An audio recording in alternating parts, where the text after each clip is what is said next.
High above the Earth, hidden in the most remote corners of our planet, lie structures so ancient and so precise that they seem to whisper secrets of a forgotten world.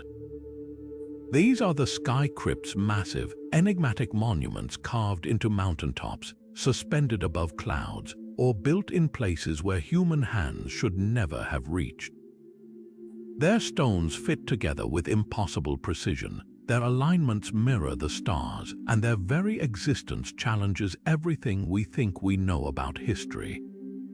Who could have built them, how, and why do so many of these mysterious sites carry legends of gods descending from the heavens, leaving behind blueprints for humanity to follow? For centuries, scholars have scratched their heads over these sky crypts, offering explanations that range from lost civilizations to advanced ancient technology. But what if the truth is even stranger? What if these structures weren't just inspired by the stars, but built by beings who came from them? Across cultures, from the Andes to the Himalayas, stories repeat like echoes, visitors from the cosmos, wielding knowledge far beyond our own, guiding humanity to create monuments that would last millennia. These tales were once dismissed as myth, but as we uncover more about these sky crypts, the line between legend and history begins to blur. The angles of their walls, the materials used, even the way they interact with celestial events, none of it fits neatly into the timeline of human achievement. So join us as we journey into the heart of this mystery, exploring the most breathtaking sky crypts ever discovered and the startling evidence that points to their otherworldly origins. We'll unravel the threads of ancient astronaut theory, examine the uncanny similarities between structures separated by oceans and epochs, and ask the questions that mainstream archaeology often avoids. This isn't just a story about stones and ruins, it's a puzzle that stretches across time and space, connecting us to something far greater than ourselves. By the end, you might just see the night sky a little differently, wondering who or what left these cryptic messages waiting for us to uncover. The answers are out there, hidden in plain sight, written in the language of the stars. Sky crypts stand as some of the most awe-inspiring relics of the ancient world, defying logic with their placement and precision. These monumental structures cling to sheer cliffs, perch atop towering peaks, or hover above mist-shrouded valleys, locations so remote and inaccessible that their very construction seems impossible. Unlike ordinary tombs or temples, these sites were deliberately built in the sky, as if reaching toward the heavens themselves. The term crypt might suggest a burial place, but these are far more than that. They are celestial gateways, observatories, and perhaps even landing points for something or someone beyond our world. From the mountaintop citadels of Peru to the cliffside monasteries of Bhutan, sky crypts appear in cultures separated by vast distances, yet they share uncanny similarities. Many align with solstices or equinoxes, their doorways and passageways framing the sun or moon at precise moments. Their walls often bear carvings of winged beings, star maps, or symbols that modern researchers struggle to decipher. And nearly every culture that built them tells versions of the same story: divine architects, sky gods, or star travelers who descended to share forbidden knowledge. The Inca spoke of Viracocha, a radiant teacher who appeared after a great flood, instructing survivors in the arts of civilization before vanishing into the sky. In the Himalayas, legends tell of the Kalachakra celestial beings who brought advanced astronomy and architecture to humanity. Even the Bible's fallen angels, the Watchers, were said to have taught humans forbidden sciences before being cast out of heaven. These myths aren't just coincidence, they're fragments of a global memory, hinting at a lost chapter in human history. What makes these sites truly enigmatic is their construction. The stonework in many sky crypts fits together without mortar, joints so tight a razor blade can't slip between them. Some blocks weigh hundreds of tons, yet they're positioned on cliffs with no clear path for transport. In places like Sacsayhuaman in Peru or the abandoned city of Derinkuyu in Turkey, the engineering surpasses what should have been possible with the tools of the time. And then there's the choice of material stones that resonate at specific frequencies, metals with unknown alloys, or even hints of artificial manipulation that modern science can't easily explain. Were these places designed not just as monuments but as transmitters, receivers, or even portals? Spiritually, sky crypts were more than just places of worship. They were thresholds between worlds. Many were believed to be spots where the veil between earth and the divine grew thin, where shamans or priests could commune with higher realms. Some cultures performed rituals to anchor celestial energy into the stones, while others used them as initiation sites where seekers underwent trials to gain hidden wisdom. The very air around these places feels different, charged, as if humming with an unseen power. Even today, visitors report strange phenomena, lights in the sky, sudden temperature drops, or the eerie sensation of being watched. The allure of sky crypts isn't just in their mystery, but in what they represent: proof that our ancestors knew far more than we've been taught. Whether these were built with the help of advanced lost civilizations, extraterrestrial guidance, or forgotten human ingenuity, one thing is clear: they were meant to last. They were meant to be found, and they challenge us to question not just who we were, but who or what might still be out there waiting for us to remember. From the towering cliffs of Colorado to the dizzying heights of the Himalayas, sky crypts appear in some of the most unforgiving landscapes on Earth, places where even modern engineers would hesitate to build. Take the cliff palace of Mesa Verde, a sprawling stone citadel wedged into a sheer sandstone alcove 600 feet above the canyon floor. The ancestral Pueblones who constructed it around 700 years ago had no modern tools, no cranes, no ropes strong enough to haul massive sandstone blocks up such a vertical drop. Yet they carved rooms, kivas, and towers into the rock face with such precision that the structure still stands today, defying erosion and gravity. Why risk building here? Some researchers suggest it was for defense, but others point to the site's alignment with the summer solstice, when sunlight pierces specific windows in a way that suggests celestial reverence. Halfway across the world, the hanging monasteries of Tibet cling to cliffsides like wisps of cloud. The Tiger's Nest Monastery, perched at 9,000 feet, seems to defy physics, a cluster of golden-roofed temples bolted to a near-vertical rock face. Built in the late 1600s, legend says the monk who founded it rode a flying tigress to the site, a metaphor that takes on new meaning when you consider the near-impossible logistics. How did builders transport timber and stone up such a steep ascent? Local lore whispers of levitation techniques, of chants that lightened heavy materials. Whether myth or lost technology, these stories hint at methods beyond conventional understanding. Then there are the Lycian rock tombs of Turkey, carved 2,000 years ago into cliffs so steep that even goats struggle to climb them. These facades mimic wooden houses, complete with intricate pillars and pediments, but they're sculpted directly into the stone, some at heights requiring ropes or scaffolding that leave no trace. The Lycians believed their dead were carried to the afterlife by winged spirits, so they placed tombs high, closer to the gods. But the real mystery is how they achieved such symmetry and detail without the tools we'd expect. The surfaces are laser precise, with no chisel marks, almost as if the rock was softened or molded. Each of these sites shares a haunting pattern. They're built where humans shouldn't be able to build, with techniques that shouldn't exist in their time. Yet there they stand, silent and stubborn, as if waiting for us to unravel their secrets. Whether it's the solstice-aligned doorways of Mesa Verde, the gravity-defying sanctuaries of Tibet, or the skyward tombs of the Lycians, one thing is clear: these weren't just shelters or graves. They were bridges between Earth and something far beyond. Mainstream archaeology has its own explanations for how these impossible sky crypts were constructed, though many of these theories leave lingering questions. The most common explanation involves sheer human labor, thousands of workers hauling stones with ropes, ramps, and primitive sleds over decades or even centuries.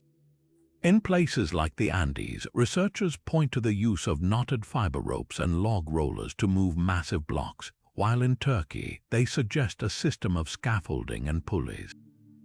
Some sites, like Mesa Verde, show evidence of handholds carved into cliffs, hinting at perilous climbs with materials strapped to backs. These methods are impressive, no doubt, but they often strain credibility when applied to the most extreme locations. How do you transport a 50-ton stone up a near-vertical slope without modern machinery? How do you shape granite with nothing but bronze or stone tools to a polish so smooth it reflects like glass? Then there's the precision. Many sky crypts feature interlocking stones cut at angles so exact that they withstand earthquakes, a technique seen in Inca walls or the underground cities of Cappadocia. Archaeologists attribute this to meticulous hammering and grinding, yet even modern stonemasons struggle to replicate these joints without laser-guided tools.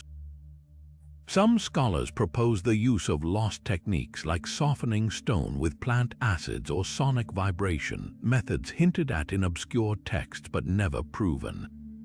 The ancient Egyptians supposedly used wet wooden wedges to split granite, yet no surviving records explain how they achieved such flawless symmetry in their sky-high constructions.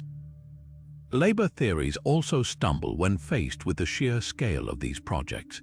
Building Sacsayhuaman's zigzagging walls or the cliff-hugging monasteries of Bhutan would require not just manpower, but a level of coordination and engineering knowledge that rivaled the Renaissance centuries before such concepts entered the historical record.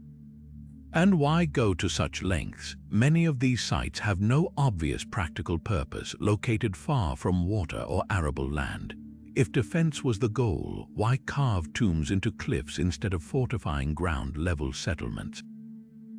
Perhaps the most puzzling gap is the lack of tool evidence. At many sky crypt sites, archaeologists find no remnants of the advanced chisels, drills, or lifting devices needed to explain the craftsmanship. No rope fragments strong enough to hoist megaliths, no metal tools hard enough to shape basalt. Even the quarries where these stones were cut remain mysteries. Some show half-finished blocks mysteriously abandoned, as if the builders simply vanished mid-project. These inconsistencies don't disprove human achievement, they just suggest that our ancestors knew far more than we've credited them for. Maybe they had techniques lost to time, or perhaps they were guided by something beyond conventional history. Either way, the sky crypts stand as silent challenges, daring us to rethink what's possible with nothing but determination and ingenuity, or to consider whether that's the whole story. The idea that sky crypts might have been built with otherworldly help isn't just wild speculation, it's a theory backed by decades of research, one that forces us to reconsider the limits of ancient human capability. At the heart of this debate is the ancient astronaut hypothesis, popularized by thinkers like Erich von Däniken, who argued that many of humanity's most inexplicable monuments were crafted with knowledge, or even direct intervention, from beings not of this earth. Von Däniken's groundbreaking work, Chariots of the Gods, pointed to the precision of structures like the pyramids of Giza or the stonework of Puma Punku as evidence of advanced technology far beyond what ancient civilizations supposedly possessed. But when applied to sky crypts, the theory takes on an even more compelling dimension. Consider this: how did cultures separated by oceans and millennia end up building near-identical structures on impossible cliffs and peaks, all while aligning them to celestial events they shouldn't have been able to predict so accurately? Proponents of the ancient astronaut theory suggest that shared myths of sky gods, whether Viracocha in South America or the Anunnaki of Mesopotamia, aren't just folklore, but distorted memories of actual encounters. These beings, they argue, provided the mathematical knowledge, engineering techniques, or even tools needed to manipulate stone in ways that seem magical by today's standards. The absence of tool marks on certain megaliths, the use of vibration-resistant masonry, even the acoustic properties of some sky crypts, all of it hints at methods we still don't fully understand. Critics dismiss these ideas as pseudoscience, insisting that ancient humans were far more resourceful than we give them credit for. Yet even mainstream archaeologists admit there are gaps in the conventional narrative.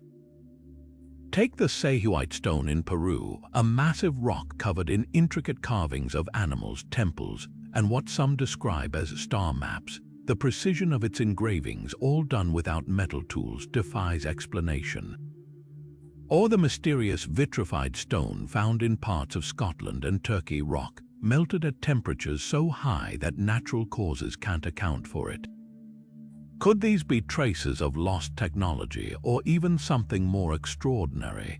The ancient astronaut hypothesis doesn't just challenge history, it reframes it.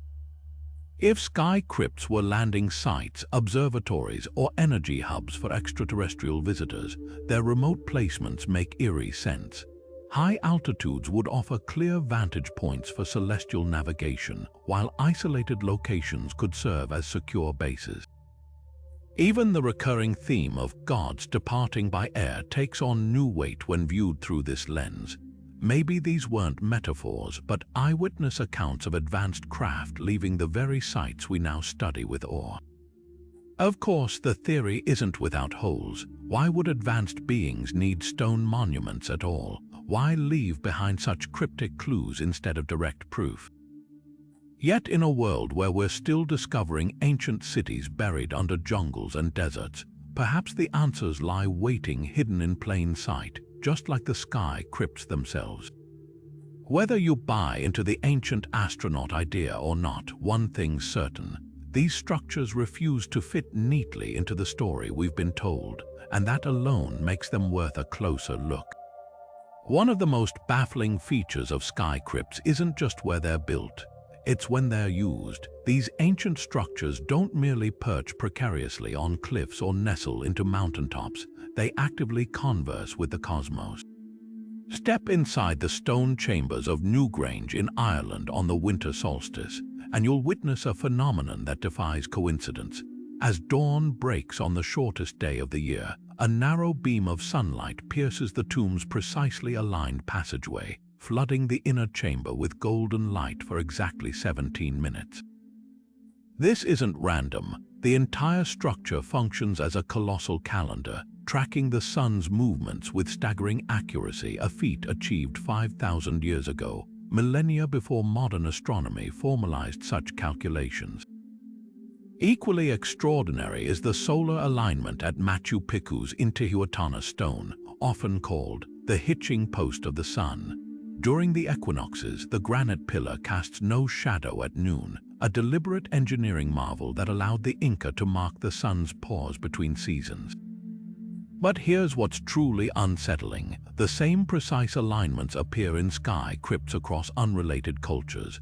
In Egypt, the Great Pyramid's shafts point directly to Sirius and Orion's belt, stars central to their afterlife beliefs. Meanwhile, in Cambodia, the temples of Angkor Wat mirror the Draco constellation as it appeared in 10,500 BCE, a date so ancient it predates the site's construction by thousands of years. How could builders separated by continents and centuries share such pinpoint astronomical knowledge? The odds of these alignments being random are astronomically low. Take the case of Choco Canyon in New Mexico, where the ancestral Pueblones carved spiral petroglyphs that interact with sunlight. During solstices and equinoxes, dagger-shaped beams strike specific points on these carvings, marking the changing seasons with laser-like precision. Nearby, the supernova petroglyph may depict the explosive stellar event of 1054 AD, visible in broad daylight for weeks. These cultures lack telescopes, yet their sky crypts function as celestial observatories, tracking cosmic events with a sophistication that rivals modern planetariums. Mainstream scholars argue this precision stems from generations of careful observation. They point to oral traditions where elders memorized star patterns or used simple tools like knotted cords to track celestial cycles.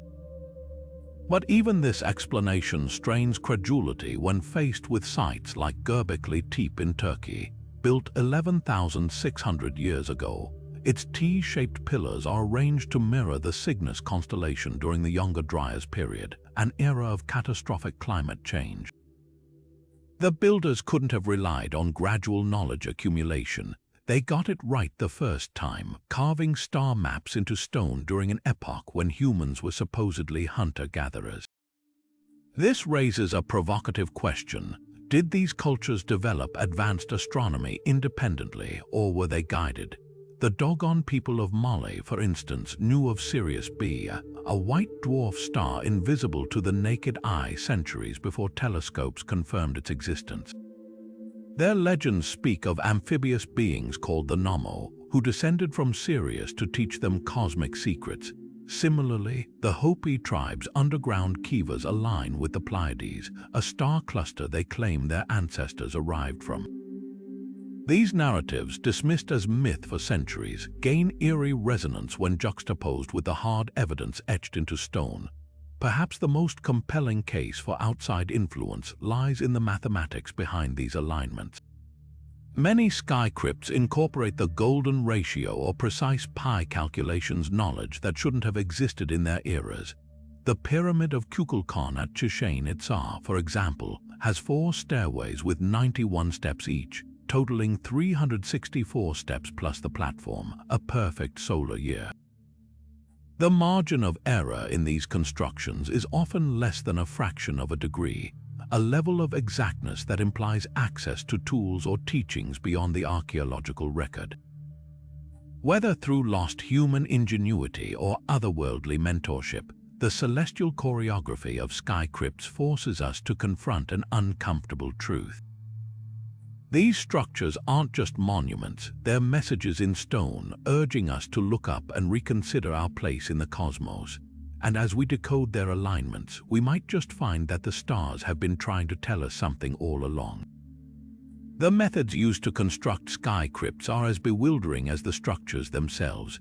Picture this: multi-ton blocks of granite or basalt, some weighing more than 100 tons, hauled up vertiginous cliffs where even modern climbers struggle without harnesses. At Ollantaytambo in Peru, massive rose-colored stones were quarried from a mountainside 4 miles away, dragged across a river valley, then lifted up a steep incline to form a fortress with joints so precise they've survived centuries of earthquakes. How the traditional explanation, log rollers, ramps, and brute manpower, doesn't fully account for the logistics. Some blocks are so large that even with 1,000 laborers, the friction alone would make them nearly unmovable. And then there's the mystery of the angles. Many sky crypt stones are cut with complex polygonal edges, interlocking like puzzle pieces without mortar, a technique that not only resists seismic activity, but suggests a grasp of geometry that predates Euclid by millennia. Even more perplexing are the tools, or rather, the lack of them. In places like Puma Punku in Bolivia, stones display drill holes and cut so clean they resemble machine work. Yet no metal tools hard enough to carve andesite have been found at the site. Experiments with copper chisels, the hardest metal available to the Tiwanaku culture, leave jagged marks, nothing like the glassy finishes on these blocks. Some researchers speculate about lost techniques, like using abrasive sand or plant-based acids to soften stone. Others point to folklore. Andean legends speak of a liquid that ate rock, a substance gifted by the gods to shape mountains. Could this be a distorted memory of some advanced technology? Then there's the enigma of the quarries. At Baalbek in Lebanon, the so-called Stone of the Pregnant Woman lies half-carved in its quarry, estimated to weigh 1,200 tons, 3 times heavier than any block in the Great Pyramid. How did ancient builders intend to transport it? Nearby, perfectly cut foundation stones at the Temple of Jupiter sit 50 feet above ground level, fitted with such precision that not even a needle can slide between them. Theories about Roman cranes or Egyptian counterweight systems crumble under the sheer scale of the challenge. The site's older layers, possibly dating back to an unknown pre-Roman civilization, deepen the puzzle.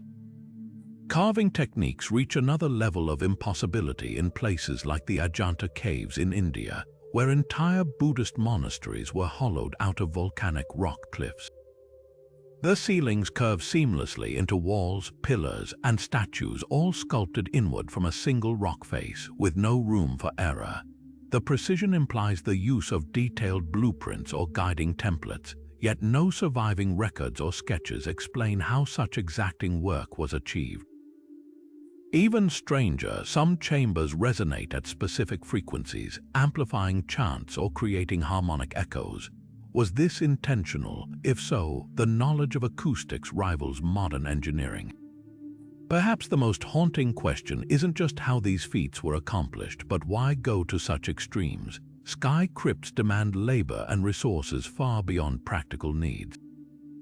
Take the cliffside granaries of the Sinagua in Arizona. Storing maize didn't require carving chambers 300 feet above a canyon floor, accessible only by toeholds in the rock. Or consider the cliff dwellings of Bandelier, where rooms were chiseled into sheer tough cliffs, a backbreaking task when flat ground was available nearby. The answer might lie in something beyond survival or even spirituality. These locations often share peculiar traits, magnetic anomalies, unusual mineral deposits, or vantage points aligned with celestial events. Could they have been chosen not just for symbolism, but for something more tangible: energy, communication, or even portals? The construction of sky crypts forces us to confront a humbling possibility. Either ancient cultures possessed forgotten technologies far beyond what history records, or they received help from sources we've yet to understand.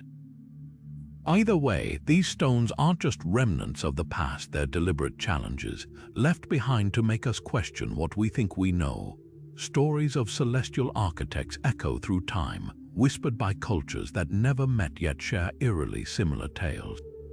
The Inca spoke of Viracocha, a bearded figure robed in white who emerged from Lake Titicaca after a great flood, carrying strange tools that could shape stone like clay. He walked among the people, teaching them to build cyclopean walls before ascending into the sky on a bridge of light. Half a world away, the Maori of New Zealand recount how the god Tain brought the stars down from the heavens using a celestial ladder, gifting sacred knowledge to selected tribes. Even the Cherokee described the Ane Huntakwalaski, the thunder beings who descended in fiery crafts to instruct humans in geometry and astronomy. These aren't isolated myths. In the Ethiopian highlands, the Kebra Nagast text reveals how the Ark of the Covenant was built with the help of heavenly craftsmen, while Sumerian tablets detail the Anunnaki, beings who from heaven to earth came, mining gold and erecting ziggurats with impossible precision. The Dogon people of Mali, without telescopes, mapped Sirius B centuries before its scientific discovery, insisting amphibious star beings called the Nommo gave them cosmic blueprints.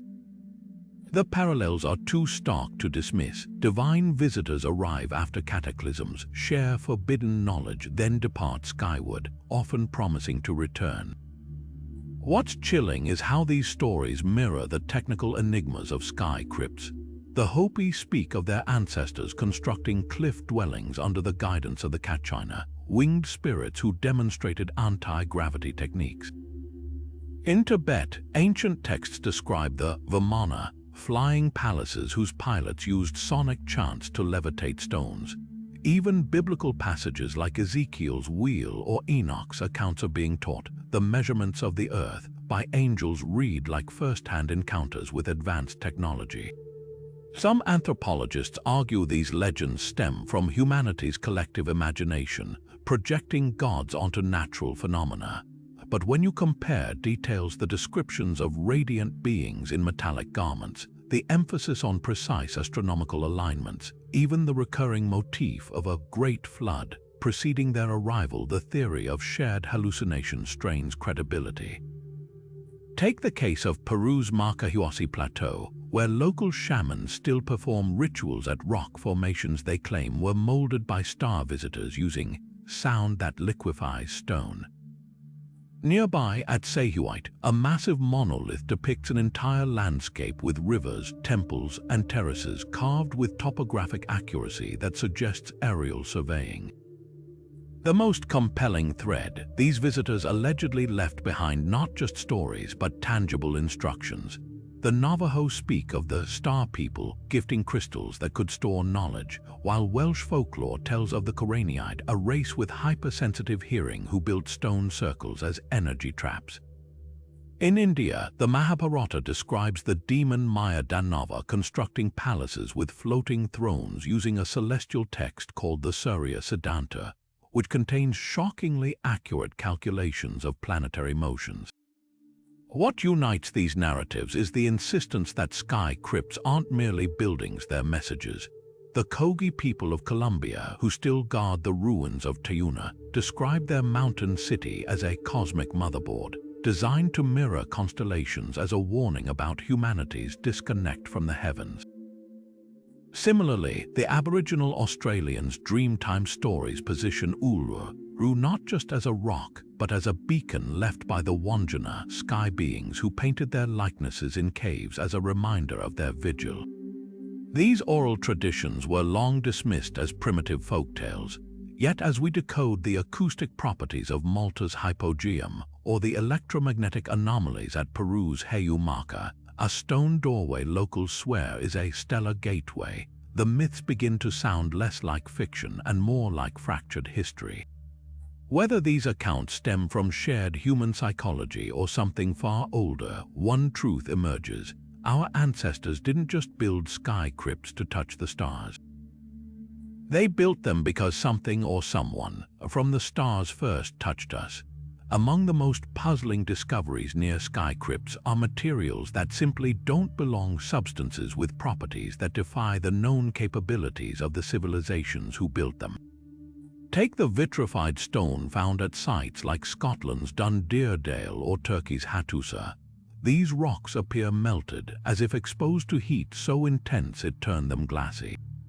Laboratory analysis suggests temperatures exceeding 1,000 degrees Celsius, far beyond what ancient kilns or forges could achieve. Yet there they sit, fused into the ruins of forts and temples, with no clear explanation for how or why. Some researchers point to lightning strikes or wildfires, but the patterns are too localized, too precise. Could these be traces of advanced tools, something beyond flame, something more like directed energy? Even stranger are the metallic alloys uncovered in Peru's Sacsayhuaman or Bolivia's Puma Punku. Tiny slivers of metal found embedded in stone joints contain nickel, chromium, and other elements not known to have been smelted in the region until modern times. One sample, analyzed in 2018, revealed a copper-arsenic-nickel blend with corrosion resistance comparable to stainless steel, an alloy that shouldn't exist in the Andes 2,000 years ago. Then there's the infamous Tiahuanaco Gate, a massive andesite slab carved with intricate glyphs, its surface so polished it reflects like a mirror. Local legends claim it was shaped with a sun-ray tool, a device that could liquefy rock. Modern experiments with lasers achieve similar finishes, but no evidence of such technology has been found in the archaeological record. Perhaps the most baffling artifacts are the so-called precision inserts, small stone or metal pieces fitted into larger blocks with microscopic accuracy. At Ollantaytambo, granite walls feature grooves with perfectly drilled holes, some only millimeters wide, that appear to have held metal clamps or rods. No drill bits or tools capable of such fine work have ever been recovered from Inca sites. Even more perplexing are the H-shaped metal brackets found in Cambodia's Angkor Wat, a temple complex built in the 12th century. These brackets, made of an unknown iron alloy, bind sandstone blocks together without mortar. The kicker, they're rust-proof despite Cambodia's humid climate. Metallurgists can't explain their composition, and no historical texts mention their fabrication. Then there's the mystery of the impossible drill cores. In Egypt's Giza Plateau and at Peru's Coricancha, archaeologists have uncovered stone artifacts with spiral grooves so regular they suggest machining. Think modern lathe work, not chisels. One particularly infamous example is the granite core found in 1989 near the Great Pyramid. Its surface marked by uniformly spaced ridges that indicate a drill bit advancing at a steady mechanical rate. The problem: the ancient Egyptians supposedly only had copper tools, which couldn't have cut hard granite with such precision. Even with abrasive sand, the required downward pressure would have shattered copper drills. Yet the cores exist, taunting conventional timelines. Some of the most compelling evidence comes not from tools or metals, but from the stones themselves. At Baalbek's Trilithon, 3 800-ton blocks sit 50 feet above ground, fitted together so tightly that the seams are nearly invisible. What's chilling is the quarry where a fourth block, nicknamed the Stone of the Pregnant Woman, lies half-carved. Its underside shows tool marks unlike any Roman chisels, more resembling precise, grid-like incisions. Similar markings appear on the basalt platforms of Nan Madol in Micronesia, where local lore speaks of flying sorcerers who levitated the stones into place. Even today, engineers can't replicate the transportation of such megaliths without heavy machinery. The implications are staggering. If these materials and tool marks aren't the work of the cultures credited with building these sites, then who, or what, left them behind? Mainstream archaeology often dismisses such anomalies as contamination or later additions, but the patterns are too widespread to ignore. From the vitrified forts of Europe to the metallic mysteries of South America, the evidence suggests a global fingerprint, one that points to knowledge or intervention beyond the scope of recorded history. Whether these were the products of lost human ingenuity or something more extraordinary, the message is clear: our understanding of the past is far from complete. And until we can explain how these materials came to be, the sky crypts will keep their secrets. The walls of sky crypts don't just hold stones, they hold stories. Etched into their surfaces are carvings so peculiar they've sparked debates for centuries. Humanoid figures with elongated skulls or helmets resembling spacesuits, floating discs radiating light, even what appear to be intricate mechanical devices. At the Temple of Hathor in Dendera, Egypt, the so-called Dendera light relief shows what looks like a giant bulb with a snaking filament inside, held aloft by priests. Mainstream Egyptologists interpret it as a symbolic depiction of a lotus flower spawning a snake, representing the sun god's birth. But the resemblance to modern electrical components is unsettling, especially when paired with similar carvings in India's Shivapur temple, where beings hold what could be mistaken for handheld tools emitting beams. Halfway across the world, the petroglyphs of Chile's El Enladrilado Plateau tell a different but equally baffling tale. Here, among depictions of llamas and hunters, are figures with domed heads and oversized eyes standing beside spiked ovals that hover above the ground. Local Mapuche legends describe these as the Anchamalane spirit beings who arrived in flying canoes during ancient times. In Turkey's Göbekli Tepe, the T-shaped pillars aren't just abstract art. They're adorned with carvings of humanoids lacking mouths, their arms bent at precise angles as if manipulating unseen controls. One pillar even shows a crouching figure cradling a circular object that eerily mirrors the handbag of the gods motif found in Sumerian and Mesoamerican art, a symbol some researchers link to containers of sacred knowledge. The controversy lies in interpretation. Are these merely artistic expressions of spiritual concepts, or could they be frozen moments of contact? Take the Wandjina figures of Australia's Kimberley region, painted beings with haloed heads, no mouths, and eyes that dominate their faces. Aboriginal elders insist these aren't imaginary deities but portraits of ancestral beings who descended from the Milky Way, bringing laws and technology. The consistency across cultures is hard to ignore. In Peru's Nazca lines, alongside the famous hummingbird and spider, there's a peculiar figure nicknamed the Astronaut with its bulbous head and raised hand. Nearby, ceramic artifacts depict beings with tear-shaped eyes, identical to those described in Zulu lore as the Mantandane star visitors who mined gold and taught humans to build. Then there's the unsettling precision of certain symbols. At Mexico's Palenque, the lid of Pacal the Great sarcophagus shows the Maya ruler seated in what looks like a vehicle with control pedals, surrounded by flames and machinery. Academics argue it's a metaphor for the king's descent into the underworld, but the mechanical details, levers, exhaust like plumes, even what could be interpreted as breathing apparatus, feel too literal for pure myth. Similarly, the doggone Sirius star maps, carved into Molly's cliffs millennia before telescopes confirmed binary star systems, raise an uncomfortable question: how did they know? Perhaps the most compelling evidence lies not in individual carvings, but in their recurring patterns. The Sun Cross, a circle with intersecting lines, appears in sky crypts from Ireland's Newgrange to Arizona's Hopi mesas, often paired with legends of sky gods gifting agriculture or astronomy. The spiral, another universal motif, shows up in Celtic mounds, Andean textiles, and even the Triskelions of Neolithic Malta, always linked to concepts of cosmic cycles or portals. These aren't random doodles, they're a shared visual language, one that transcends geography and time. Critics argue pareidolia, the human tendency to see familiar shapes in abstract art, explains these advanced interpretations. A helmet could just be a ceremonial headdress, a floating disc might represent a shield or the moon. But when you line up these symbols side by side, the sheer volume of coincidences strains credulity. Why do so many cultures separated by oceans depict their gods with identical, unnatural features? Why do their mythical flying machines resemble what we'd now call craft?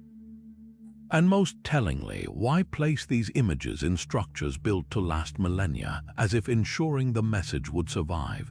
The art of sky crypts doesn't just decorate, it communicates. Whether these carvings are sacred metaphor or celestial documentation, one thing is clear: our ancestors went to extraordinary lengths to show us something. The real mystery isn't just what they meant, but why we're only now beginning to ask. Walk into the king's chamber of the Great Pyramid on a silent night, and you might hear something unnerving, a low hum, almost like the distant thrum of an engine. This isn't imagination, it's physics. The chamber resonates at a frequency of 432 Hz, the same vibrational tone found in ancient Sanskrit chants and modern sound healing therapies. But here's what's truly startling: this precision isn't accidental. Engineers have confirmed the chamber's dimensions and materials were calibrated to amplify this specific frequency, turning the entire space into a giant sound chamber. And the Great Pyramid isn't alone. From the echoing galleries of Malta's Hal Saflieni Hypogeum to the whistling terraces of Peru's Chavin de Huanta, sky crypts around the world manipulate sound in ways that defy coincidence. Take the Hypogeum, a 3-level underground labyrinth carved 5,000 years ago. Its so-called oracle chamber has a niche where spoken voices resonate at frequencies that induce trance states verified by modern experiments. Speak into it, and your voice doesn't just echo, it multiplies, distorting into something otherworldly, as if the walls are answering. Archaeologists once assumed this was a fluke of geology, but laser scans reveal the chamber was sculpted to create this effect. The ceiling curves to millimeter-perfect specifications, funneling sound waves into standing patterns that vibrate the skull. Local lore claims priests used it to speak with the gods, but the science suggests something even stranger. The room functions as a natural amplifier, turning whispers into roars at certain pitches. Then there's the Mayan pyramid of Kukulkan at Chichen Itza. Clap your hands at its base, and the echo doesn't return as a dull reverberation. It chirps back as the distinct warble of the Quetzal bird, sacred to Maya cosmology. Researchers mapped the sound and found the steps act like a fractal soundboard, each tier breaking the echo into precise harmonics. The odds of this happening by chance. Near zero, even more baffling, is Turkey's Derinkuyu, an 8-level underground city where certain tunnels act as sonic ducts. Whisper into one corridor and your voice travels half a mile, emerging crystal clear in another chamber.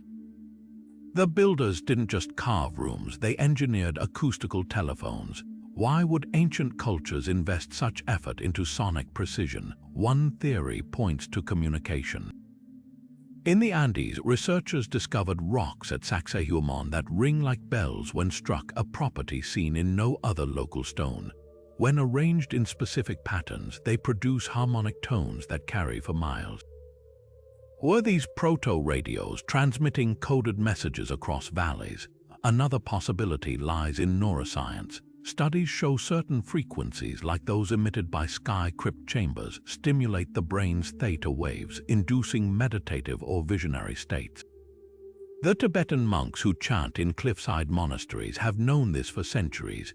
Their low, resonant arm vibrates at frequencies proven to reduce stress hormones and alter consciousness.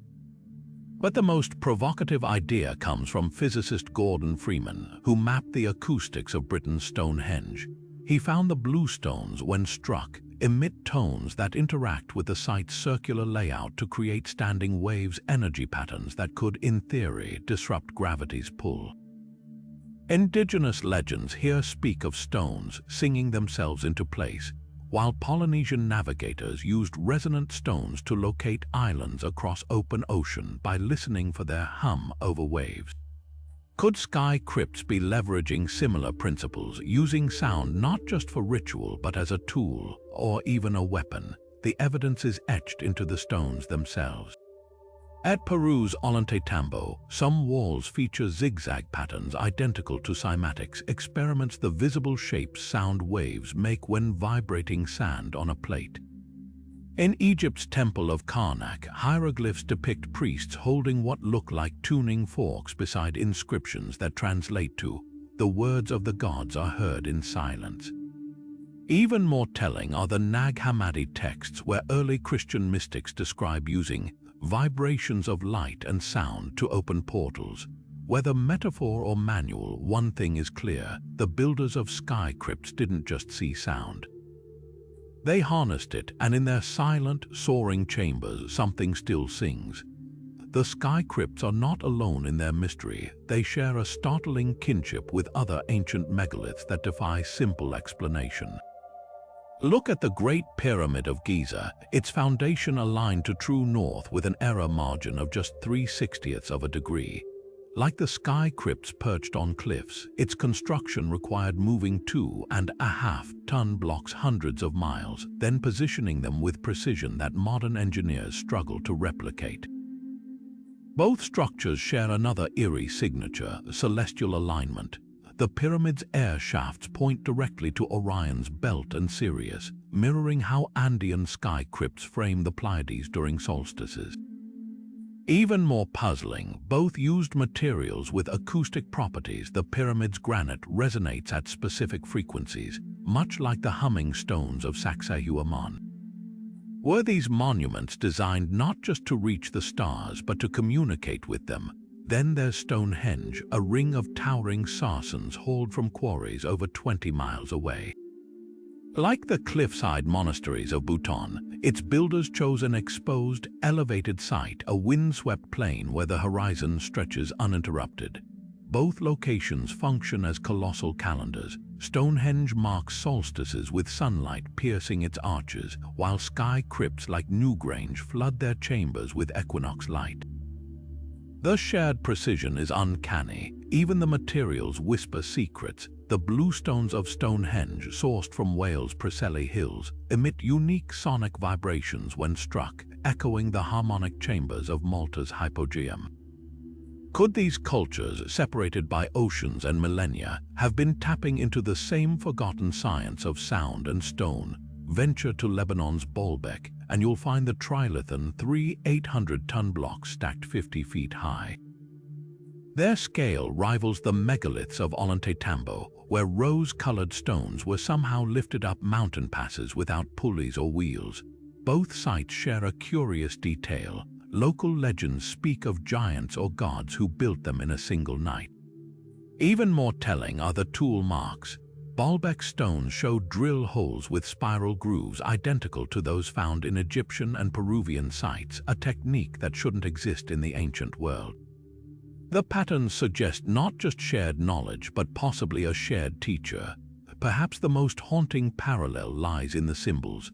The spiral petroglyphs of Ireland's Newgrange mirror those in Choco Canyon and the Nazca Plains, all linked to cosmic cycles or star maps. The handbag of the gods motif appears in Sumerian carvings, Mayan temples, and even the cliffs of Göbekli Tepe, a global shorthand for something we've yet to decipher. These aren't random artistic choices, they're fragments of a code scattered across continents like pieces of a puzzle, too vast for any one culture to solve alone. The deeper you dig, the harder it becomes to dismiss these connections as coincidence. Whether it's the polygonal masonry of Japan's Yonaguni ruins matching Peru's, or the stepped pyramids of Mesopotamia mirroring those in Java, the evidence piles up. Mainstream archaeology attributes these similarities to independent invention, the idea that humans naturally arrive at the same solutions when faced with similar challenges. But that argument strains under the weight of specifics. How do you explain the identical astronomical alignments, the shared metamaterials, the recurring myths of sky gods wielding stone softening tools? The sky crypts and their megalithic cousins whisper a provocative alternative. What if these structures weren't just inspired by the stars but part of a network?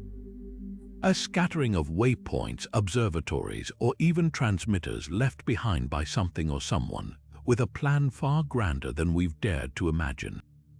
The stones don't lie, they wait, and the more we learn, the clearer it becomes. The Earth's greatest monuments might be pages from the same lost manual, written in a language we're only beginning to decode. The ground beneath sky crypts tells its own unsettling story. These structures don't just perch on mountains or cling to cliffs, they're anchored to geological oddities that defy conventional explanation. Take Peru's Maranhão, where the ruins sit atop a plateau laced with quartz veins so dense they hum when the wind passes through. Geologists confirm the stone here isn't just rock, it's piezoelectric, generating weak electrical currents when compressed. Local shamans still use the site for rituals, claiming the stones sing during ceremonies. Nearby, at the Temple of the Moon, compasses spin erratically near certain walls, as if the very rock remembers some ancient magnetic pulse. Equally baffling are the electromagnetic anomalies at Bolivia's Puma Punku. The andesite blocks, carved with machine-like precision, rest on a bed of magnetite-infused clay. Walk across the site with a Gauss meter, and the readings spike unpredictably zones where the Earth's magnetic field seems warped, as if the stones themselves are holding a charge. Researchers have mapped similar distortions at Turkey's Göbekli Tepe, where the T-shaped pillars stand atop a hill riddled with natural uranium deposits. The radiation levels are harmless but detectable, leading some to wonder if the builders chose this spot not despite the uranium, but because of it. Could these stones have been more than just building materials? Then there's the water. Sky crypts from the Himalayas to the Andes cluster near aquifers or underground rivers, often built atop natural springs with unusual mineral content. The sacred wells of Ireland's Newgrange, for instance, bubble with water rich in lithium, an element linked to altered states of consciousness. In Cambodia, Angkor Wat's moats mirror the groundwater patterns below, creating a hydraulic system so precise it stabilizes the temple's foundation against monsoons. But the real shocker comes from Malta's hypogeum, where submerged chambers resonate at frequencies that transform sound into physical vibration. Divers report feeling the walls thrum underwater, as if the entire structure is tuned like a tuning fork. The most provocative theory, these sites might be nodes in a planetary grid. Independent surveys reveal many sky crypts align along ley lines, invisible energy channels said to crisscross the Earth. Peru's Sacsayhuaman, Egypt's Giza Plateau, and England's Glastonbury Tor form a near-perfect great circle when mapped, each pulsing with anomalous magnetic readings. Indigenous traditions have long spoken of these pathways. The Aboriginal songlines, the Inca's sex system, even Europe's dragon lines, all describe networks of sacred sites connected by unseen forces. Modern dowsers armed with magnetometers have mapped these currents, finding consistent spikes at sky crypt locations. What if the builders weren't just stacking stones but plugging into something far older? The bedrock beneath these sites often shows signs of extreme geological trauma, vitrified rock, ancient lightning strikes, or even plasma scarring. At Scotland's Dunderdale, the Hillfort's foundation is fused glass, as if struck by a celestial firebolt millennia ago. Similar vitrification appears in India's Ramappa temple, where local legends describe gods battling with arrows of lightning. Could sky crypts mark places where the Earth itself is different, spots where the boundary between ground and sky is thinner, or where the planet's energy concentrates? The stones keep their secrets, but the clues are carved into the land itself. Whether by chance or design, the architects of these monuments chose locations humming with invisible power. And as we measure their pulses and map their currents, we're left with a chilling possibility. The sky crypts might not just point to the stars, they might be tapping into the very heartbeat of the Earth. Buried in the crumbling pages of humanity's oldest writings, a pattern emerges, one so persistent it can't be brushed aside as mere myth. The Sumerian king list, inscribed on clay tablets over 4,000 years ago, recounts how kingship descended from heaven before the Great Flood, detailing rulers with lifespans stretching tens of thousands of years. These weren't ordinary monarchs, they were the Anunnaki, beings who from heaven to earth came, according to the texts, wielding tools that could cut the mountains like cheese. One passage describes their leader, Enki, using a fire that melts stone to erect ziggurats in a single night. Modern scholars translate this as poetic metaphor, but when you compare it to the vitrified ruins at sites like Scotland's Tap o' Noth, where granite appears fused by impossible heat, the words take on a chilling literality. Halfway across the ancient world, the Hindu Vedas tell of the Vimanas, flying chariots piloted by the gods, powered by a mysterious substance called red mercury. The Sanskrit epic Mahabharata recounts battles where these craft unleashed weapons that could burn cities to ashes or induce hair and nails to fall out, descriptions unsettlingly reminiscent of radiation poisoning. Even more telling are the instructions for constructing these Vimanas, preserved in texts like the Vaimanika Shastra, which detail advanced aerodynamics and energy systems using terms modern engineers struggle to parse. When the British excavated Mohenjo-Daro in the 1920s, they found skeletons scattered in streets, some with radiation levels 50 times higher than natural background, a discovery that aligns too closely with the Vedas' descriptions of Agni's flame. Then there's the Book of Enoch, an apocalyptic text excluded from most biblical canons but revered by early Jewish and Christian mystics.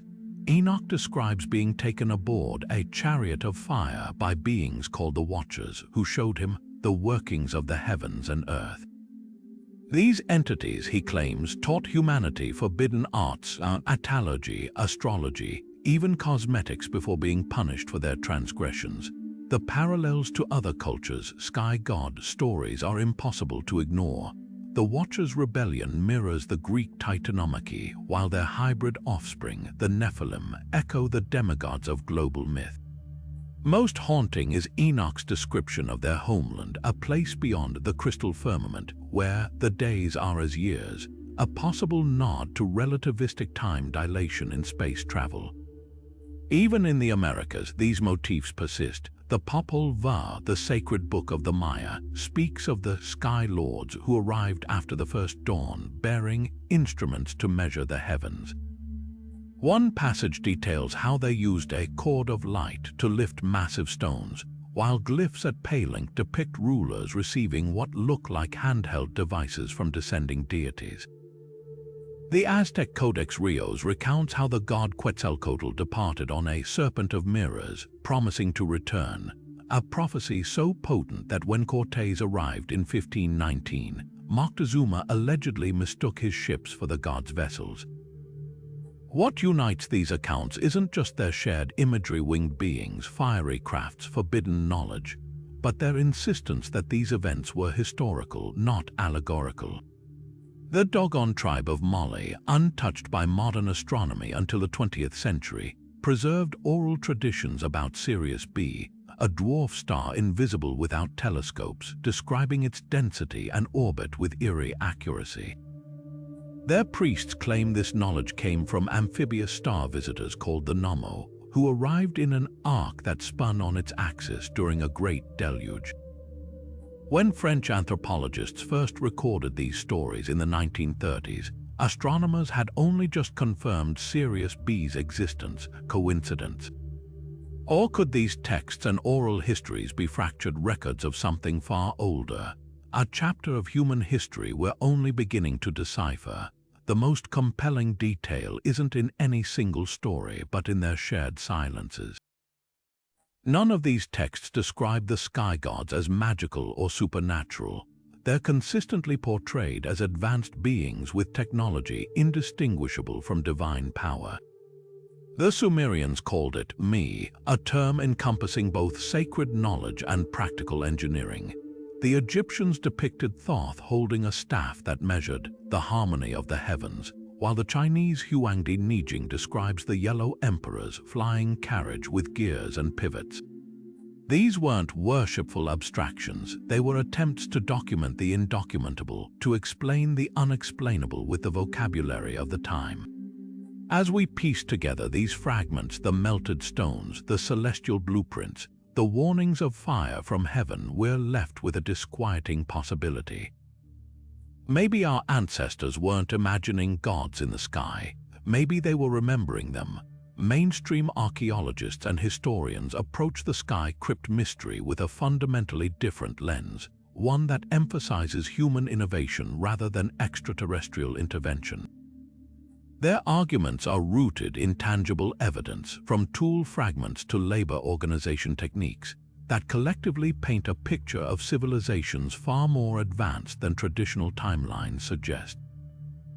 For example, the discovery of copper chisels and diorite pounding stones near the Great Pyramid challenges claims that ancient builders lacked adequate tools. Experiments have shown that these implements, when paired with abrasive sand, can indeed cut granite, albeit with immense time and effort. The precision seen in sky crypt masonry, these scholars argue, stems from generations of accumulated craftsmanship, not otherworldly technology. Equally compelling is the anthropological record of communal labor. Sites like Easter Island or the medieval cathedrals of Europe demonstrate how societies mobilized thousands of workers for decades, even centuries, to achieve seemingly impossible feats. The Inca's mita system, a form of mandatory public service, could explain how quarried stones were transported across rugged terrain. Recent reconstructions using replica sledges and wet clay tracks have successfully moved megaliths matching those at Ollantaytambo, proving such methods were viable if arduous. The absence of surviving machinery doesn't negate human capability. It underscores how perishable materials like rope and wood rarely endure millennia. Skeptics also highlight the gradual evolution of architectural techniques. Göbekli Tepe's earliest pillars are cruder than later examples, showing clear stylistic progression over centuries. Similarly, the transition from simple megalithic tombs to sophisticated structures like Newgrange reflects iterative improvements, proof that ancient engineers learned through trial and error.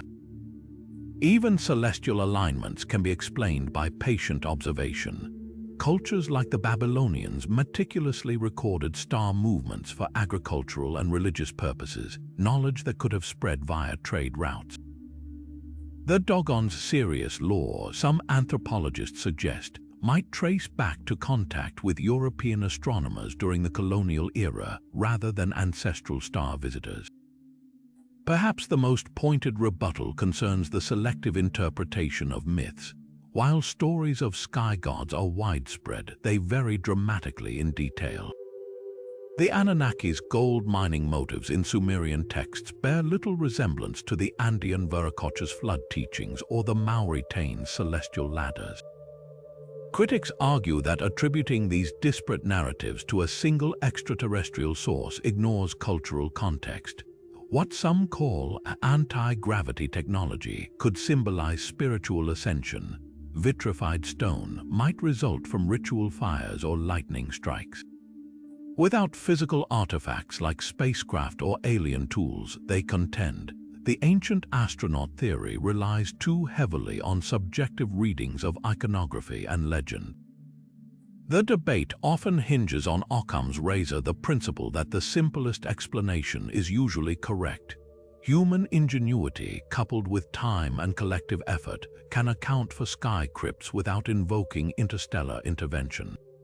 Yet even skeptics admit there are gaps. The metallurgical anomalies at Puma Punku or the acoustic properties of the hypogeum still defy straightforward explanations.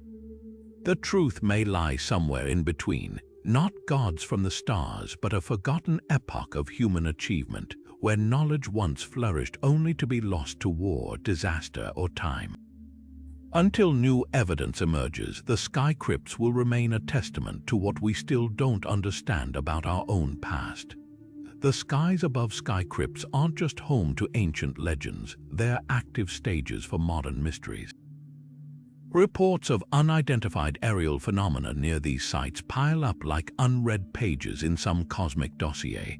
Take Peru's Marcahuasi Plateau, where tourists and researchers alike have documented glowing orbs hovering above the stone forest since the 1950s. These aren't just fleeting lights. Witnesses describe structured crafts performing impossible maneuvers, sudden 90-degree turns, instantaneous accelerations before vanishing into the mountain peaks. Local guides shrug, calling them apus, the spirits of the Andes, as if these occurrences were as natural as the wind. But when you cross-reference these accounts with radar anomalies captured near Bolivia's Puma Punku, where military pilots have reported black triangles skimming the altiplano at altitudes no human aircraft should reach, the coincidence theory starts to fray. Over in Turkey, the Cappadocia region, home to the Derinkuyu underground city, has become a hotspot for strange lights. In 2019, a thermal camera mounted on a university research drone caught a cluster of glowing objects entering a volcanic tunnel system at speeds exceeding 200 miles per hour. The footage, later analyzed by aerospace engineers, showed no heat signatures or propulsion systems, just silent orbs weaving through stone passageways too narrow for conventional aircraft. Even more unsettling are the Navajo Nation's accounts near Choco Canyon, where park rangers log dozens of nighttime sightings annually. Elongated sky serpents matching ancestral petroglyphs, orbs that split into smaller lights, even what one witness described as a doorway in the air hovering above Fajada but during a solstice event. Then there's the Himalayan connection. Bhutan's Tiger's Nest Monastery, clinging to its cliff face, has been the backdrop for repeated reports of mountain shadows, dark, humanoid figures seen scaling impossible rock faces before dissolving into the mist. Sherpas attribute these to Migoi, the Yeti's celestial cousins, but climbers with altimeters swear the shapes move vertically without ropes or gear. In 2017, a Japanese trekker's GoPro captured one such figure gliding upward near the monastery's golden roofs, its motion eerily smooth, almost mechanical. When magnified, the silhouette appeared to lack climbing equipment, just an elongated, almost insectile form scaling stone like it was walking on flat ground. What ties these sightings together isn't just their proximity to sky crypts, but their behavioral patterns. Witnesses from Ireland's Newgrange to Cambodia's Angkor Wat describe objects that mirror the site's celestial alignments, lights that appear precisely at solstice dawn or trace the same star paths marked in ancient petroglyphs. In Egypt, the Giza Plateau's infamous orange discs have been filmed orbiting the Great Pyramid's apex during the heliacal rising of Sirius, the very star the pyramid's shafts point toward. The odds of this being random are astronomical. It's as if whatever's being observed understands the architectural blueprint better than we do. Mainstream explanations range from atmospheric phenomena to secret military tests, but none account for the historical thread. The same sites that once drew sky gods in legend now draw unexplained craft in reality. Maybe it's pareidolia, our brains seeking patterns where none exist. Or maybe, just maybe, the sky crypts weren't built to honor visitors from the stars but to signal them. And if that's true, the bigger question isn't why these phenomena cluster near ancient sites. It's whether they ever really left. Humanity has always looked to the skies with a mix of awe and longing, a habit as old as consciousness itself. When we stand beneath the towering walls of Sacsayhuaman or gaze up at the cliff-carved monasteries of Bhutan, it's not just the engineering that staggers us, it's the gulf between what we see and what we can explain. This gap, this tension between the known and the unknowable, is where myths are born. Psychologists call it the inherence heuristic, our brain's tendency to fill voids in understanding with patterns, even when those patterns might not exist. Faced with stones cut too precisely or structures placed too improbably, the mind rebels against the idea that mere humans could be responsible. It's easier, almost comforting, to imagine divine hands or celestial architects than to accept the limits of our historical record. Culturally, this reflex isn't new. Every civilization has its foundational myth, stories of gods descending to teach, to build, or to warn. The Greeks had Prometheus bringing fire, the Maya had Kukulkan gifting astronomy, the Norse had Odin carving runes into the world tree. These narratives share a common thread, knowledge too advanced for its time, given as a gift or sometimes a trick from beings beyond human. Sky crypts, with their celestial alignments and impossible craftsmanship, slot neatly into this archetype. They become physical proof of those old stories, stone and mortar validation that the gods, or their interstellar counterparts, really walked among us. The allure isn't just in the mystery, it's in the validation that we were never alone, that something greater once noticed us, but legends aren't static. They morph with each retelling, adapting to the fears and hopes of the era. Consider how the Anunnaki of Sumerian tablets, originally described as capricious bureaucrats of the divine, were recast by 20th century ancient astronaut theorists as alien miners seeking gold. Or how the Vimanas of Hindu texts, once poetic metaphors for spiritual ascent, are now cited as evidence of prehistoric aircraft. This evolution isn't accidental. As our own technology advances from steam engines to quantum computing, we retrofit the past with new metaphors. The liquid that ate rock in Andean legends becomes a lost alien solvent. The chariots of fire in the Bible transform into plasma-powered craft. The stories bend, but their core remains. We crave a past that explains our present. There's also the undeniable thrill of the unsolved. Modern life, for all its conveniences, can feel disappointingly mundane. Sky crypts offer an antidote, a tangible connection to the extraordinary. When hikers at Makahiwasi swear they see lights darting between stone spires, or when filmmakers capture orbs hovering above Göbekli Tepe, it's not just about evidence. It's about the pulse-quickening possibility that magic, or its technological equivalent, might still exist. Archaeologists might point to labor logs and copper chisels, but no spreadsheet can compete with the image of a towering god guiding monoliths into place with a wave of their hand. Mystery, after all, is more seductive than brute manpower. Yet beneath this romance lies a deeper, more poignant truth. These stories are a testament to human ingenuity. Whether sky crypts were built with alien blueprints or backbreaking labor, their endurance speaks to our species' relentless drive to reach beyond our grasp.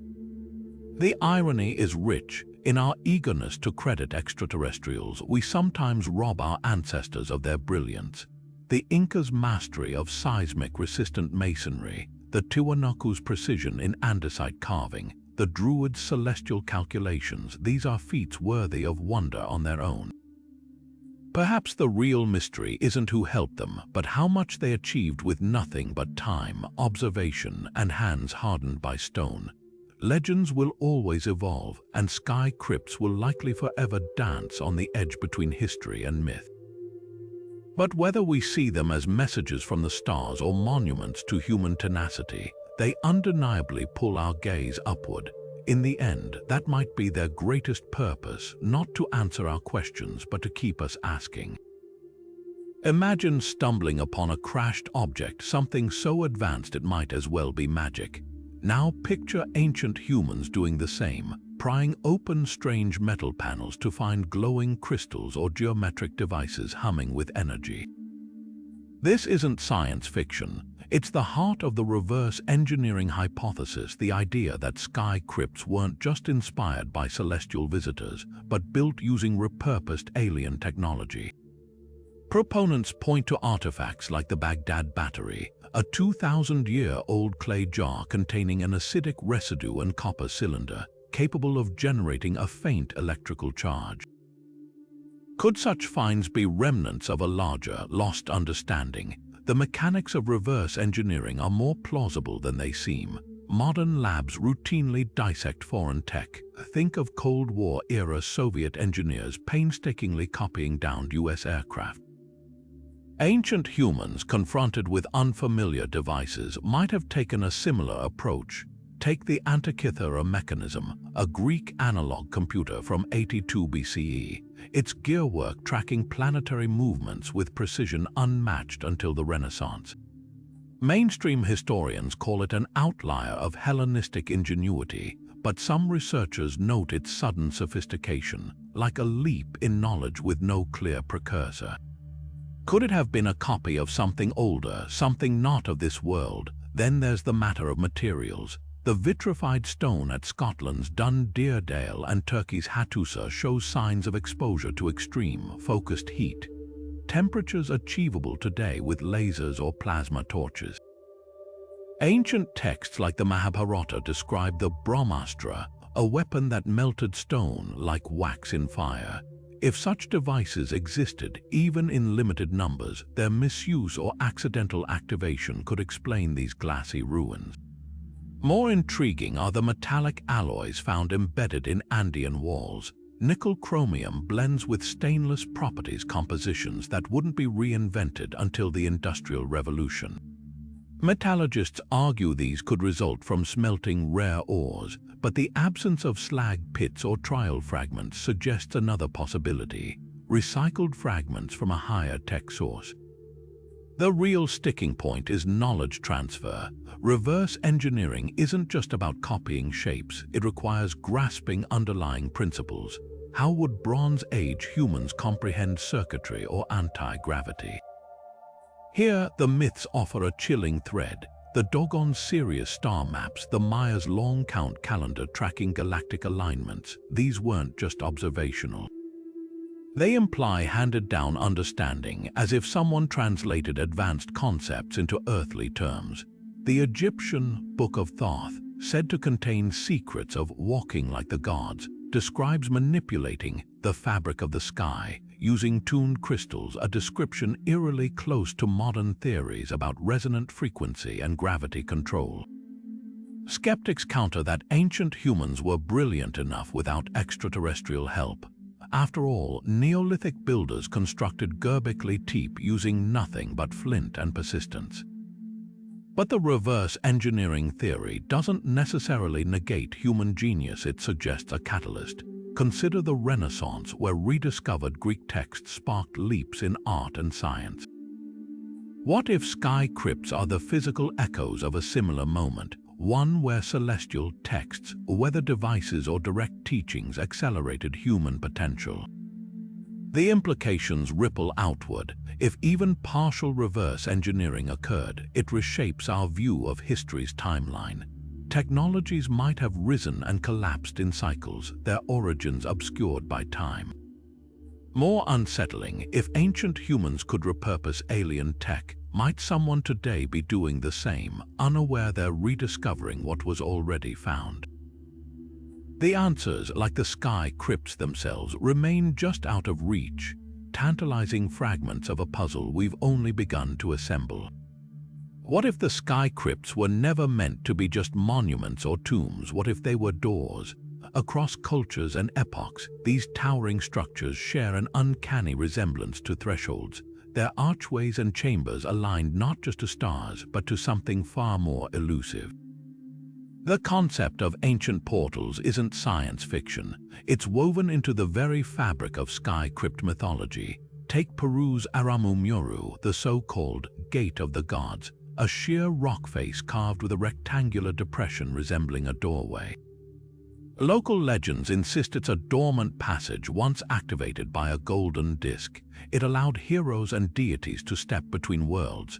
Shamans still gather here, performing rituals to reopen the gateway, convinced the stone hums with latent energy when touched at dawn. This idea of stone as conduit stretches back to Mesopotamia, where ziggurats were described as binding points between heaven and earth.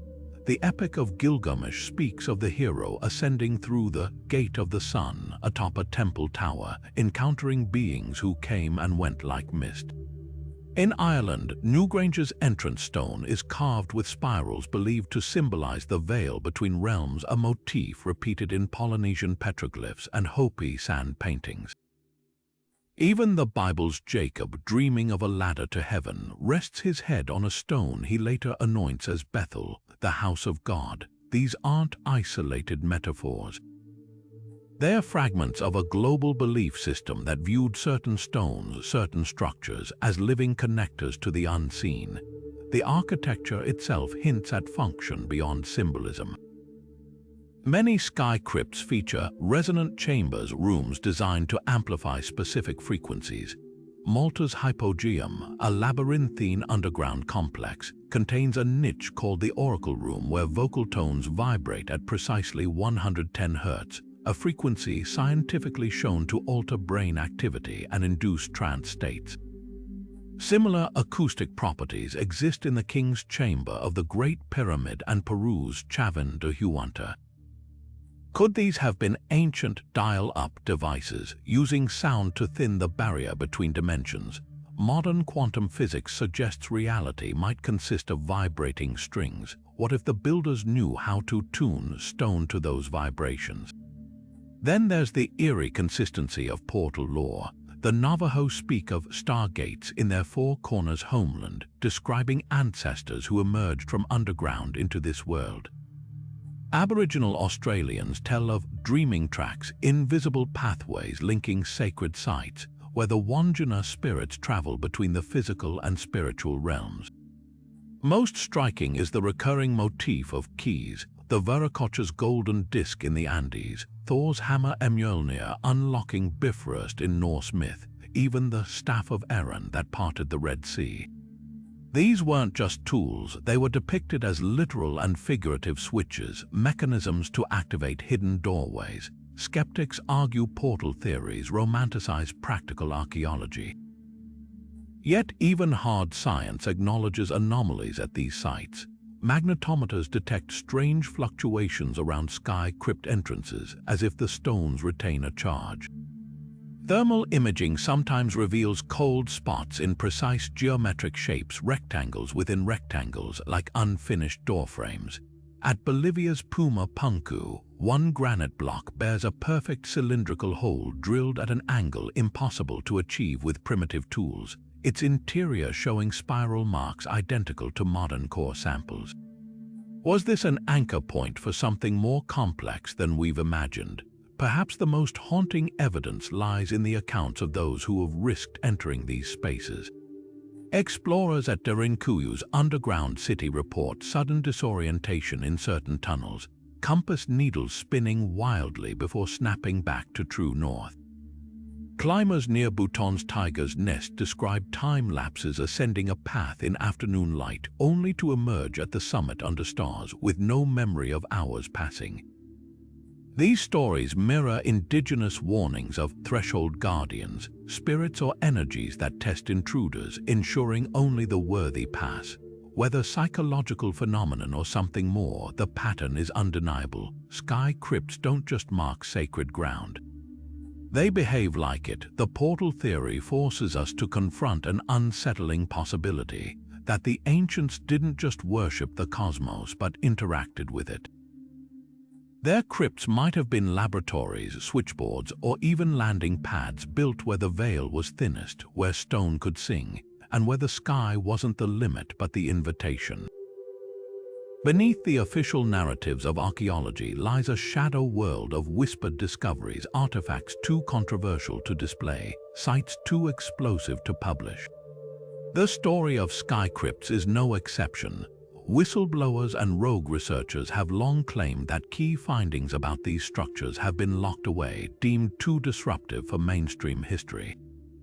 Take the case of the so-called Tello obelisk, a massive stone pillar discovered in Peru's highlands in the 1930s. Initial reports described it as covered in glyphs depicting beings with elongated skulls and what looked like technical schematics. Yet within months, the obelisk vanished into a private collection, and its sketches were dismissed as weather erosion.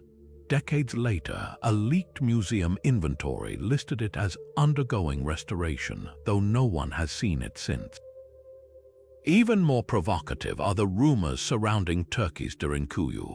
In 2014, a team of engineers using ground-penetrating radar claimed to have found a previously unknown chamber beneath the underground city, a perfectly circular room with metallic walls emitting anomalous electromagnetic readings. Before they could document further, the site was abruptly sealed by government officials, citing structural instability. Independent researchers later obtained blurry thermal images showing geometric patterns on the chamber's floor, resembling the star maps described in Sumerian text. The incident fueled speculation that certain sky crypts contain active technology, or at least evidence of it powerful enough to warrant suppression. The motives for such secrecy, if it exists, are as tangled as the mysteries themselves. Some point to religious institutions protecting dogma. After all, structures like the hypogeum's resonance chambers challenge conventional narratives about ancient human capability. Others suspect corporate interests, particularly where sky crypts sit atop rare mineral deposits. In Bolivia's Puma Punku, a German mining firm allegedly lobbied to restrict access to certain sectors after detecting platinum group metals in the stonework, metals the Tiwanaku culture shouldn't have known how to extract. Then there's the military angle. Reports persist of UFO activity near sites like Peru's Marcahuasi Plateau, with witnesses describing black helicopters arriving within hours of strange lights being filmed. The most incendiary claims come from former government insiders.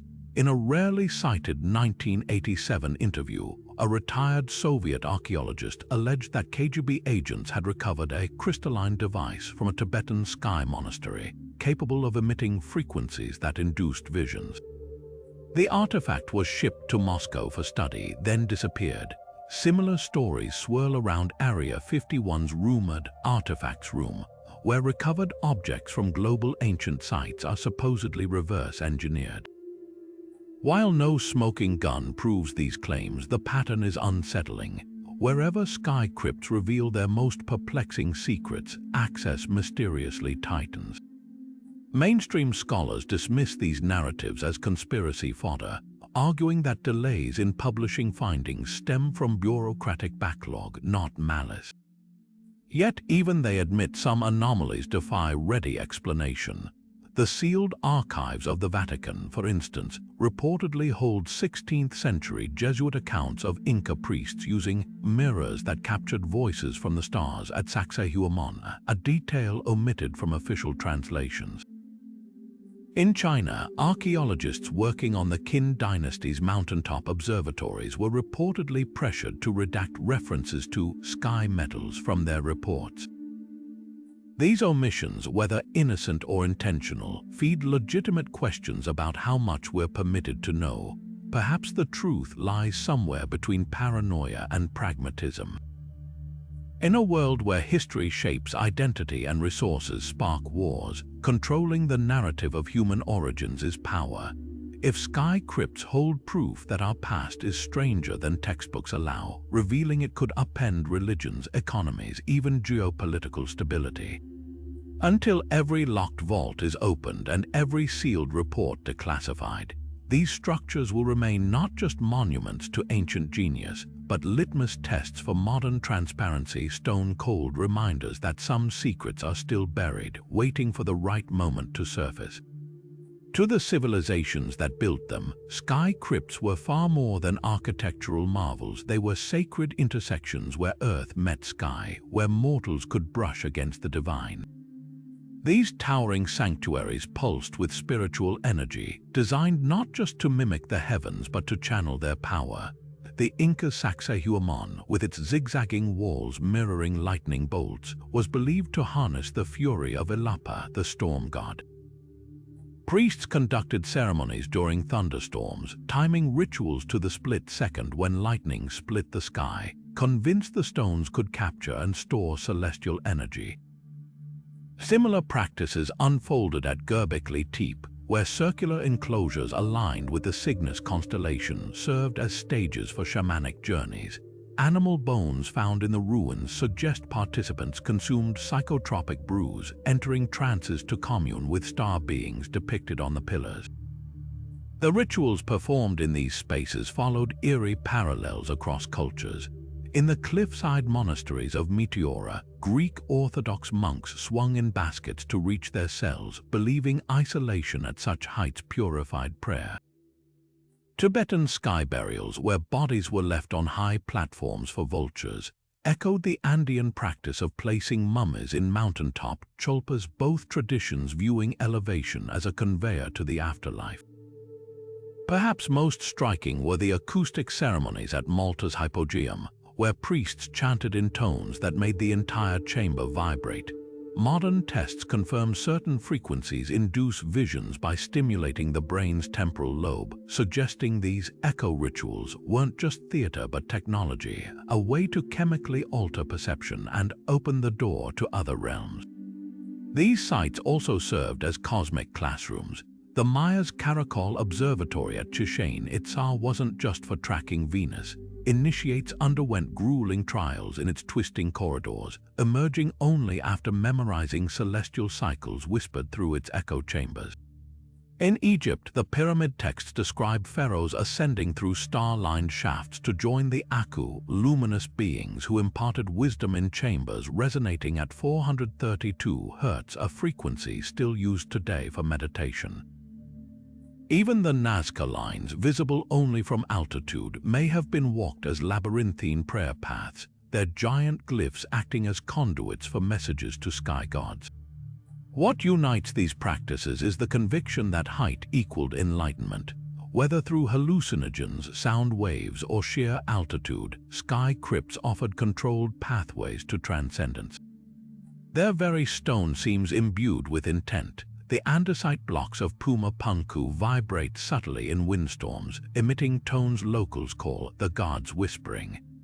At Peru's Marcahuasi, shamans still insist certain rocks emit energy at dawn, aligning with legends of portals activated by solar alignment. Whether placebo or physics, the effect is real enough to those who feel it, proof that the true power of these places may lie not in how they were built, but in what they awaken in those who dare to climb. The precision locked into the stones of sky crypts doesn't just defy expectations, it obliterates them.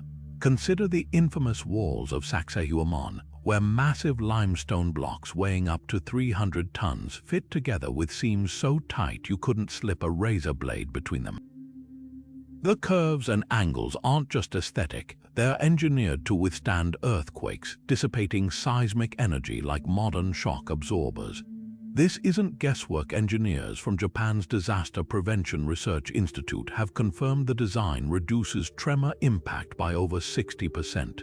a feature modern architects only began replicating in the last century. Yet these walls were built over 500 years ago with no mathematical models, no computer simulations, just an uncanny understanding of forces that wouldn't be named for centuries. Then there's the mystery of the tools, or rather, their conspicuous absence. At Puma Punku, the andesite blocks feature drill holes with perfect concentric grooves, as if cut by a diamond-tipped bit. Modern experiments with reconstructed copper tools and sand abrasives produce rough, jagged edges, nothing like the machine's smooth finishes on these ancient stones. Even more baffling are the H-shaped clamps found in Peru and Cambodia, metal brackets that bind masonry without mortar. Metallurgists still can't explain their rust-proof alloys, especially since the cultures credited with their use left no evidence of advanced smelting. The clamps weren't just functional, they were designed to flex slightly, allowing structures to shift during tectonic activity without cracking. This level of foresight suggests builders weren't just stacking rocks, they were solving problems centuries before they'd even be recognized. Durability is another enigma. The granite used in many sky crypts contains quartz crystals that vibrate at specific frequencies, a property modern engineers harness in watches and radios. At Chavin de Huanta, the entire temple complex resonates at a frequency that induces alpha brain waves, creating a natural state of heightened focus. Was this intentional? The builders left no manuals, but the effect is undeniable. Meanwhile, in Turkey, the limestone of Derinkuyu's underground city absorbs moisture to self-heal microscopic cracks, a trait seen in cutting-edge concrete developed in 2021. These materials weren't chosen at random. They were selected or even engineered for performance we're only now beginning to measure. Perhaps the most unsettling detail is the uniformity. From the Andes to Angkor Wat, sky crypts share construction techniques that shouldn't have spread across continents.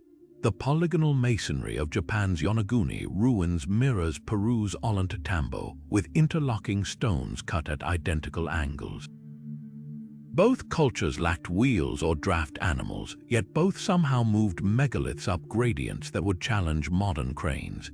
The similarities extend to astronomical alignments. Solstice markers at Machu Picchu and Egypt's Abu Simbel are calibrated to the same solar azimuth despite being built millennia apart. Coincidence stretches thin when faced with such specifics, especially when oral traditions from both regions speak of star teachers delivering blueprints. What truly staggers researchers isn't just the how, but the why.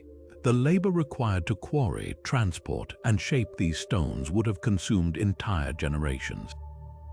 At Baalbek, the stone of the pregnant woman lies half-carved in its quarry, a 1,200-ton behemoth that would have required 60,000 workers to move, twice the population of ancient Rome at its peak. Yet someone planned to lift it 50 feet in the air. For what? These weren't vanity projects, they were missions, executed with an urgency that suggests the builders knew something we don't. Maybe that's the real secret etched into these stones, not just a testament to lost technology, but a warning or an invitation, written in a language we're still learning to read. History is filled with voices that refuse to stay silent about the impossible. In 1592, Spanish chronicler Pedro Cieza de Leon documented indigenous elders in Peru speaking of a time when giants who were not of this land built Sacsayhuaman in a single night using stones that moved like water under their command. He dismissed it as superstition until he saw the zigzagging walls himself, noting in his journals that no known technology of his era could replicate their precision. 2 centuries later, French explorer Amédée François Fraisier climbed those same walls under a full moon, recording an odd humming vibration in the stones that ceased at dawn. His sketches, archived in Paris Bibliothèque Nationale, include marginal notes about local priests performing moonlit rituals where shadows appeared to move independently of their casters. Not all witnesses were outsiders. The Busha people of Sikkim have passed down oral histories about Dolpo's cliffside sky crypts for generations. Their ancestors spoke of singing stones that emitted melodies when touched at certain times of year, and of luminous figures seen gliding along narrow ledges where no human could walk. In 1938, British anthropologist John Layard recorded shamans describing these beings as the ones who walk through walls, entities that could phase through solid rock. Skeptics chalked it up to high-altitude hypoxia until 1979, when a team from Kathmandu University captured infrared footage of heat signatures moving vertically up a sheer cliff face near Tiger's Nest Monastery, with no corresponding physical forms visible to the naked eye. Some accounts are chillingly precise. In 1889, American geologist Hiram Bingham, Roman 3 years before he'd discover Machu Picchu, wrote private letters describing a night spent in the Andean ruins of Choqquequirao. He claimed the granite benches in the temple plaza grew warm after sunset, emitting a faint blue glow while his compass spun wildly. Local porters refused to enter the site after dark, whispering about the shining ones who test intruders. Bingham's notes, long buried in Yale's archives, only resurfaced in 2012, revealing measurements of magnetic anomalies that matched 21st-century surveys of the site. Then there are the disappearances. Australian prospector Harold Lasseter's 1930 diary details finding a glass-walled chamber in Central Australia's ranges near Aboriginal petroglyphs of star beings. He wrote of machinery humming beneath the floor before vanishing for weeks, reappearing dehydrated and babbling about cities inside the mountains. Government search parties found his camp intact, with a final journal entry describing a door in the rock that swallowed the light. Similarly, in 1953, Swiss mountaineer Raymond Lambert abandoned his ascent of Nepal's Dhaulagiri Roman 4 after spotting a floating citadel near the summit. His team's Sherpas later told investigators they'd seen such visions before, always near the old sky tombs, always before storms. What gives these stories weight isn't their strangeness, but their consistency. From Spanish conquistadors to Victorian scholars to modern hikers, the same motifs recur: unexplained lights, resonant stones, figures defying gravity. Even the dismissals follow a pattern. Early accounts were labeled native fancy, later ones as hallucinations, modern ones as drones or weather phenomena. Yet the details persist across centuries, cultures, and continents, whispered in Quechua and Sanskrit and Gaelic. Perhaps the most telling fact is this: those who have witnessed these phenomena often spend the rest of their lives trying to understand them, as if the sky crypts imprint themselves on memory, demanding to be remembered. The tools of modern archaeology are peeling back layers of the earth and rewriting the story of sky crypts in real time. LiDAR light detection and ranging has become the game-changer, shooting laser pulses from aircraft to map terrain beneath dense canopies. In the jungles of Guatemala, this tech recently revealed over 60,000 previously unknown Maya structures hidden for centuries, including mountaintop observatories with alignments matching those at Chichén Itzá. But it's not just about finding new sites. LiDAR is exposing the sheer scale of ancient ambition. In the Andes, scans show Sacsayhuamán was once part of a vast celestial network, connected to distant shrines by straight-line causeways that mirror star paths. These aren't isolated monuments, they're nodes in a sprawling, invisible web designed by cultures who saw the landscape itself as a mirror of the cosmos. Ground-penetrating radar is equally revolutionary, letting researchers see through stone without lifting a chisel. At Turkey's Göbekli Tepe, radar waves uncovered chambers beneath the famous T-pillars rooms whose walls hum with acoustic properties similar to Malta's hypogeum. In 2023, a team in Peru used this tech to detect hollow spaces behind the so-called Door of the Gods at Aramumuru, fueling speculation that the flat stone face might indeed conceal a passage, just as legends claim. Even more tantalizing are the subsurface scans at Bolivia's Puma Punku, revealing geometric patterns of metallic deposits beneath the ruins, arrangements that resemble circuitry or energy channels. Archaeologists are tight-lipped, but local Aymara elders nod knowingly, murmuring about the giants' power grids. The future holds even wilder possibilities. Quantum sensing, now in experimental stages, could soon map magnetic anomalies at atomic resolution, potentially uncovering hidden chambers lined with exotic materials. AI is already sifting through millennia of myth and measurement, cross-referencing celestial alignments with global flood records to pinpoint construction dates we've gotten wrong. Imagine combining these tools with advancements in archaeoacoustics, tiny robots equipped with sonar mapping the resonant frequencies of entire sky crypts, revealing if they were tuned to specific stellar vibrations. What might these technologies unveil? If LIDAR finds more sites like the recently discovered Superhenge near Stonehenge monuments aligned to events like solar eclipses, we could prove sky crypts were part of a global warning system built to track cosmic threats. Ground-penetrating radar might confirm rumors of crystalline artifacts buried beneath Derinkuyu, or metallic libraries like those said to lie under Ecuador's Teos caves. And if quantum sensors detect residual energy patterns in vitrified stone, we'd face the jaw-dropping possibility that someone, millennia ago, harnessed forces we're only now rediscovering. The most electrifying prospect isn't just new discoveries, but new questions. Every scanned chamber, every mapped alignment chips away at the assumption that sky crypts are passive relics. What if they're dormant? The Dogon priests insist their ancestors' star maps are waiting for the right voice to wake them. Maybe future tech won't just study these sites, it'll activate them. One thing's certain, as we peer deeper into the stones might just peer back. The mystery of sky crypts and their possible alien architects is a puzzle with pieces that fit together almost too perfectly, yet some still refuse to snap into place. On one side, the evidence is staggering. The precision of their construction, the celestial alignments, the materials that shouldn't exist in their time, all of it points to knowledge beyond what ancient humans were thought to possess.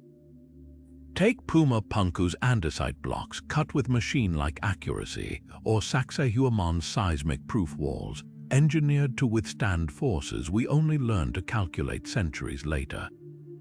Then there are the legend's global stories of sky gods teaching astronomy, masonry, even medicine, as if handing down a user manual for civilization. When you line up these myths with the physical evidence, it's hard not to wonder, were these beings not just revered but real?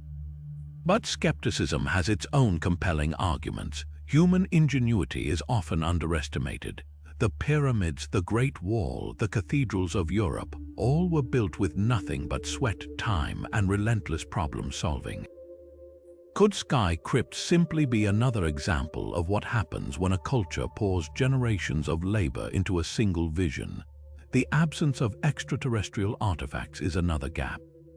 For all the talk of advanced technology, no alien tools or ship fragments have been definitively found. Even the most baffling materials, like the vitrified stone or rust-proof alloys, could theoretically stem from lost human techniques rather than interstellar intervention. Then there's the psychological angle. Humans are pattern seekers, wired to connect dots even when no lines exist. The same instinct that sees faces in clouds might interpret sophisticated ancient engineering as proof of otherworldly help. After all, it's easier to credit mysterious visitors than to accept that our ancestors could achieve such feats alone. Yet the most tantalizing clues linger in the shadows. The acoustic properties of these sites, the magnetic anomalies, the recurring motifs in art and myth, none of it fits neatly into conventional history. Maybe the truth isn't as simple as aliens did it or humans figured it out. Perhaps it's something in between, a collaboration, an inspiration, or even a forgotten chapter where humanity briefly tapped into knowledge we've since lost. So where does that leave us? The sky crypts aren't just relics of the past, they're invitations. invitations to question, to explore, to look up at the stars and wonder what or who might have once looked back. If this mystery has sparked your curiosity, don't stop here. Dive into the research, visit these sites if you can, and weigh the evidence for yourself. And when you're ready, share your thoughts below. Do you think these monuments were built with celestial help, or is human ingenuity the true marvel? The debate is far from over, and your voice could be the next piece of the puzzle.